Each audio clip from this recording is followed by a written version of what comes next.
Hi everyone, Sean here from LINESINWAX. Today I want to talk about Wormrot, a band that seemed to spring up towards the end of the 2000s. From Singapore, they played like this most savage style of grindcore, really old school kind of grindcore, but with like a nice twist to it. They have, of course, gone on to really kind of expand their musical horizons and do a whole bunch of different kind of stuff with their music, but have still kind of retained this like really cool like awesomeness all the way through, including like during member changes. Wormrot are a three-piece and they've lost they had quite a lot of different members at the start, but they've lost two main members over the last like 10 years or so, and they've still kept it. They're still good. They're still great. They still kill it. I've seen them live recently. I think it was last year with a new vocalist, which they had. The new vocalist had big shoes to fill. Let's just put it that way. And they still killed it. So I've total faith in Wormrot carrying on. So I'm not going to do a Wormrot retrospective because I think they've got a lot of life left in them. But I just recently I realized I'd listened to every single thing that Wormrot have released, so I figured, fuck it, let's do a Wormrot discography ranking. And because Wormrot are a grindcore band and they haven't got that many albums, I'm going to include EPs and I'm going to include splits because I usually exclude those things from rankings. So in this case, I'm going to include them just to make the video a little bit more worthwhile. Otherwise, I'm literally going to talk about a handful of albums and then close this off after a few minutes, which is kind of pointless. So I figured, make it more in-depth. Let's include the splits and EPs. There's going to be 10 things to rank in the Wormrot discography.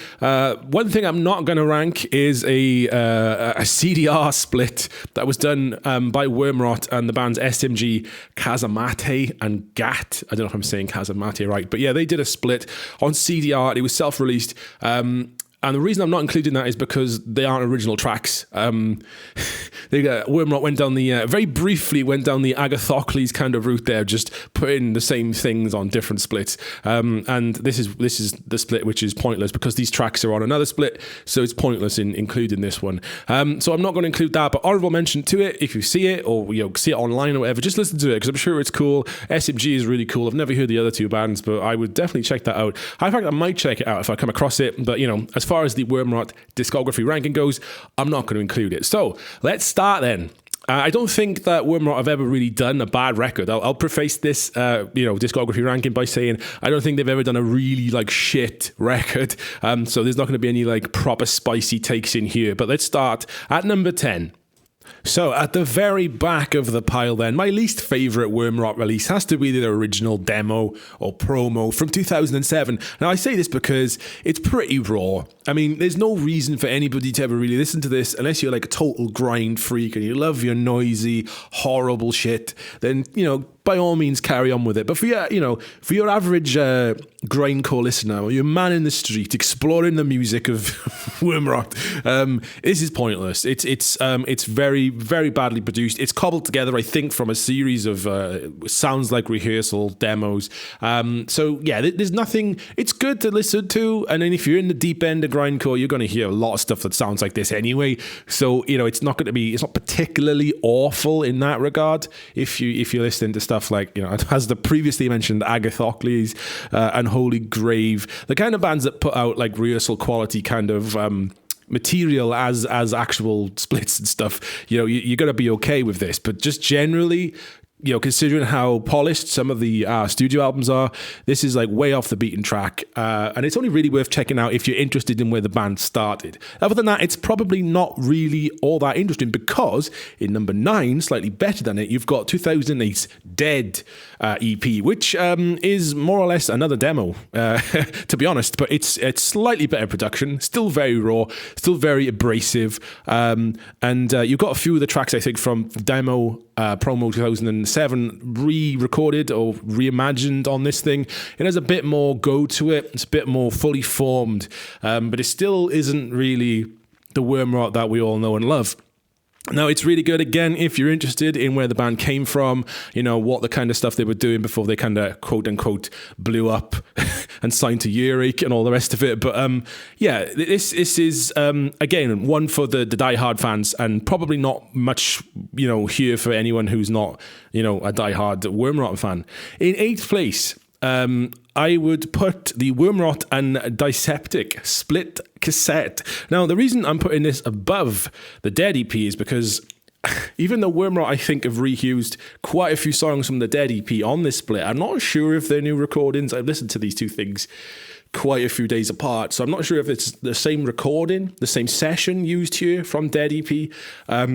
I don't know if it's just the same songs re-recorded. I don't know, but they're good songs. So the reason I've rated this one a little bit higher, because you also get the split side with Diseptic. Now, Diseptic, I think, are a Greek band.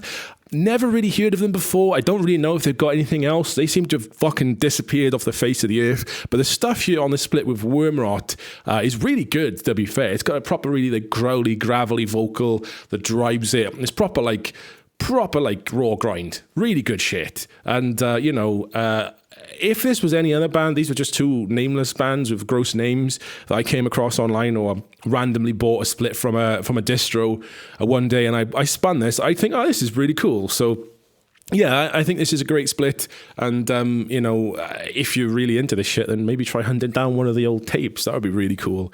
In number 7, just above this, so even better than this, is the Wormrot split with I Abhor. Again, I Abhor. It's a band that I'm not really familiar with. I'm not particularly a massive fan of the kind of stuff that they did on this split. I mean, it's not particularly awful. It's just not for me. The Wormrot stuff on the other end, the Wormrot stuff on the other side of the coin is actually pretty spicy. They got some really cool, funny tracks. Like the intro song 12 is yeah, it's great. But this is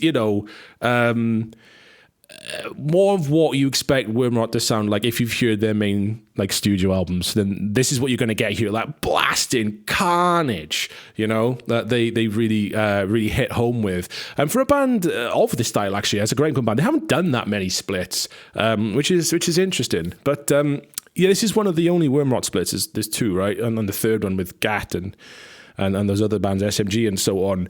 But yeah, it's pretty good. The stuff here is amazing. The song Critical Human Stupidity is just chef's kiss. Like, it is beautiful. If you're into grind, then that is the one. It'll just blow your fucking head off. I Abhor, as I said, not as into it as I am Wormrot, but the drumming is just incredible. Like, incredible drumming. And the riffs are really strange and dissonant. The vocals are they kind of remind me of early Pig Destroyer, where they got that distortion on them, but they're not shouted like the guy in Pig Destroyer is shouting and screaming in highs. I guess you'd call them highs. They use more lows here, and I abhor. But yeah, I mean, the only thing that's really bad about this is the cover art is pretty awful. But other than that, it's a good split, and one I would strongly recommend, as with everything else on this list, except maybe the promotional demo from 2007. In 6th place is the short, I guess, EP that Wormrot did for Decibel magazine. Those fucking Decibel flexies, those horrible fucking things. We don't get them here in the UK. I've got a few of them. I've got a Godflesh one, and I've got an Agoraphobic Nosebleed one. My mate went to America fucking 12 years ago maybe, and he brought some back for me. But outside of that, I wouldn't bother collecting them, to be honest. But yeah, these are obviously exclusives. I think these are exclusive tracks released on the Decibel Flexi series. I don't have a physical copy of this. I listened to it on the internet. Can't really be bothered to spend money on these shitty fucking flexis, but it is what it is. But the songs here are great. They're from the Dirge sessions, the album Dirge, Wormrot's second album.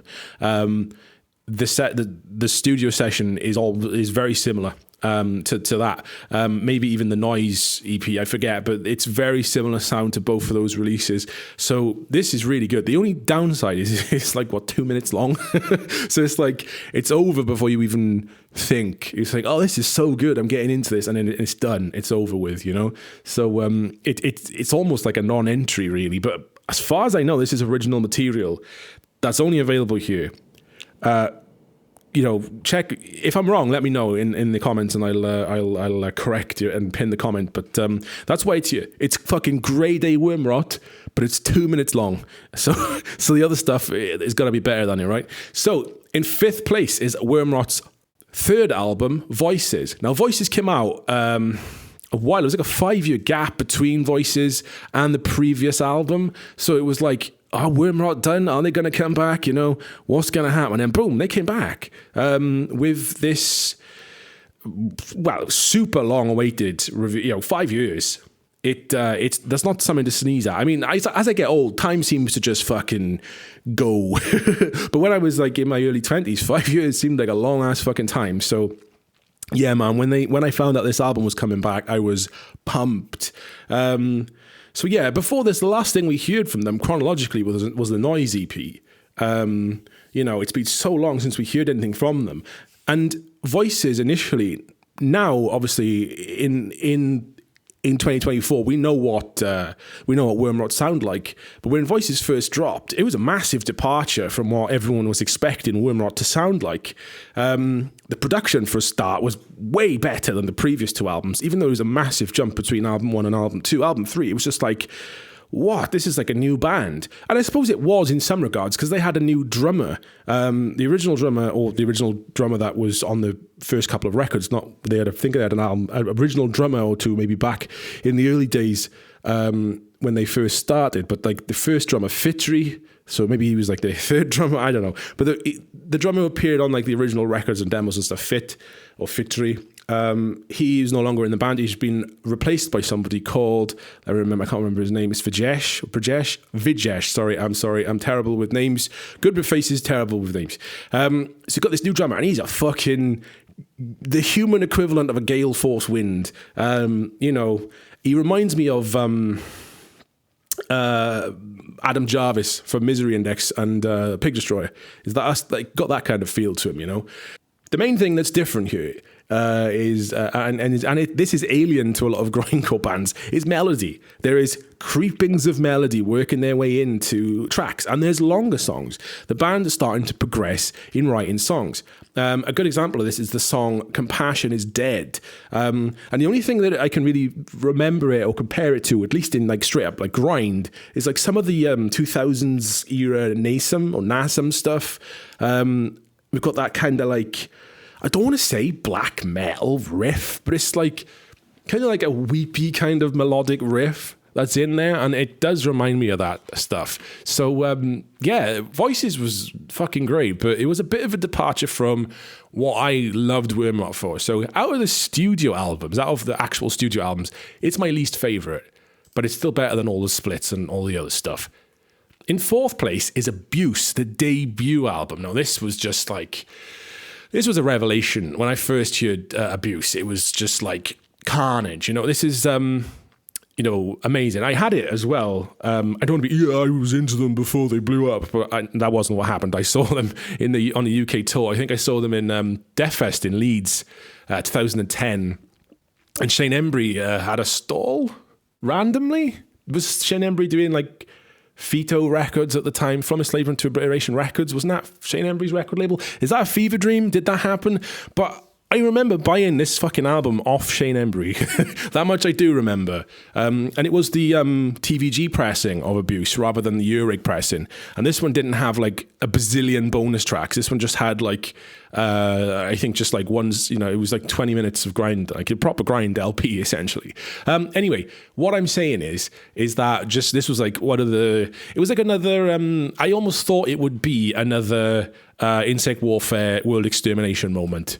I thought they were going to stick. I was like, grindcore's having like a big resurgence in the late 2000s. Didn't quite work out like that, but Abuse was still a fucking amazing album. Love that album cover as well. It's just like, what is going on? That is proper grim shit, you know what I mean? But the sound on this one's pretty rough. It's more in line with their earlier like demos and splits and stuff. But yeah, this band are fucking great. As a free piece, like, it's just in your face, boom, done. It's flat out blasting grind, kind of at its best, really.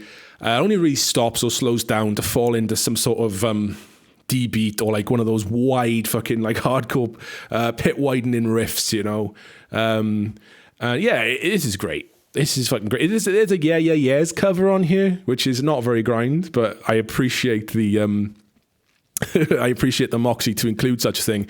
And yeah, this is brilliant. You can't go wrong with this. But there are better albums in the Wormrot discography, and they are in at number 3.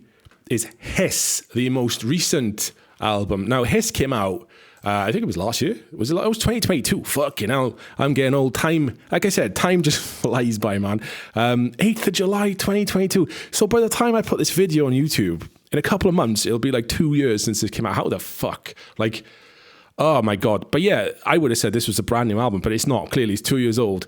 But I made a very probably stupid statement when this came out. I wrote a review for Rate Your Music, and I said, Hiss is to grindcore what Cattle Decapitation's Harvest Floor was to death metal, which is probably not entirely true. But what I was trying to say is that Wormrot have now kind of transcended grindcore and become their own thing. I don't think there's many bands or any bands that sound like Wormrot. You put on Hiss and you immediately know that you're listening to Wormrot. Just like you put on Cattle Decapitation, anything post-Harvest Floor.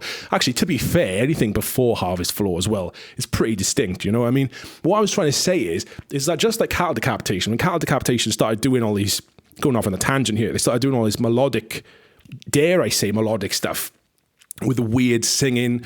You know, all I'm saying is Cattle Decapitation have this very, very, very unique sound. And you immediately know within seconds that, oh, this is Cattle Decapitation if you're hearing it, you know what I mean? And it's the same with Hiss from Wormrot. Now, Hiss is the logical conclusion or progression from Voices, even though it took another, 6 years between Voices and this. So this is basically, in my eyes, it does everything Voices tried to do and better. There's loads of fucking like dissonant guitar playing here, and they're expanding on, like I said, what Nasum, or how do you say, is it Nasum or Nasum, and Pig Destroyer did in some of their more funky kind of releases, Anti-Gamma, Discordance Axis, this kind of stuff. Yeah, they're kind of just taking that kind of template and making it their own, which is just brilliant, really. Again, Vijesh on drums, absolutely fucking bonkers drum performance, very precise. Like, this guy is just amazing. And Arif Rot, the vocalist who left, he left just after this album dropped, which was a right shame. No shade to the guy who's replaced him. I don't know his name, sorry. He's in a band called Implore. We played a gig with him many years ago. But it's cool to see him come full circle, and now he's in Wormrot, so, you know, fucking 10 out of 10 progression there. Not that there was anything wrong with Implore, he's in fucking Wormrot, you know, one of the biggest, dare I say, biggest grindcore bands that there are. Yeah, I mean, this is fucking great. A good example of how this expands and builds on the stuff that they were doing on Voices is the track Seizures. It's just, yeah, just listen to Seizures and you'll know what I mean. But the reason, I would imagine as well, that most people will probably have this as their favourite Wormrot album. Just looking online and how people talk about Wormrot and interact with their music. Obviously, you've got the like core grindcore audience from before, but you know, nowadays they've got this whole new fan base of, you know, the kind of stuff that they're doing is slightly different, slightly more outside of that wheelhouse. So I think, you know, most people probably have Hiss at number one, but I'm a grinder at heart, I guess. You know, I love me some Grinder. No, seriously though, yeah, nothing wrong with Grinder. You crack on.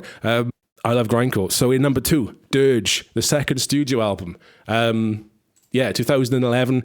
Basically, like Hiss perfects what they did on Voices, Dirge perfects what they did on the slightly earlier album, Abuse.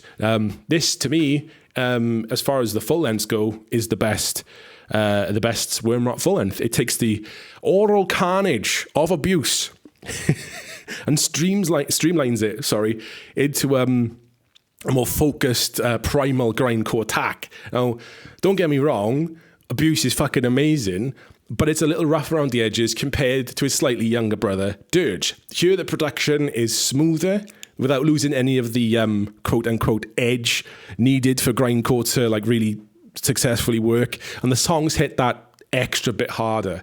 I'm going to say I think the band were probably at their original peak during the release and subsequent tour cycles for Dirge.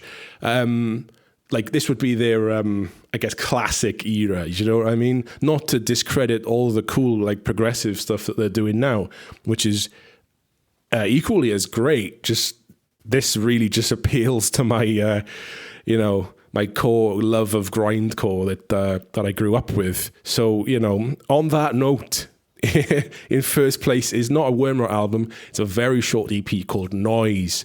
This is a tricky one, and it caused a bit of a kerfuffle in the grindcore world because the car company Scion were releasing grindcore records and stuff, and everyone was just like, what the fuck? Why are they doing that? And if you had a Scion record, you weren't supposed to pay anything for it. It was free. So again, same story as like my mate went to America. He got me those Godflesh and Agrophobic Nosebleed Decibel Flexies. Also got me a copy of Wormrot's Noise. Went to a show, I think in California, and they were just giving them out for free. Like fucking boxes and boxes of them. So fuck knows how many of them they pressed. Why was a car company making free grindcore 10 inches? It makes no fucking sense. But I've got one. It was free. It's and I don't care. It's a one-sided 10-inch record, I think. Am I right? I don't know. I'll have to go under the stairs and have a look and find it. But it's 5 minutes of just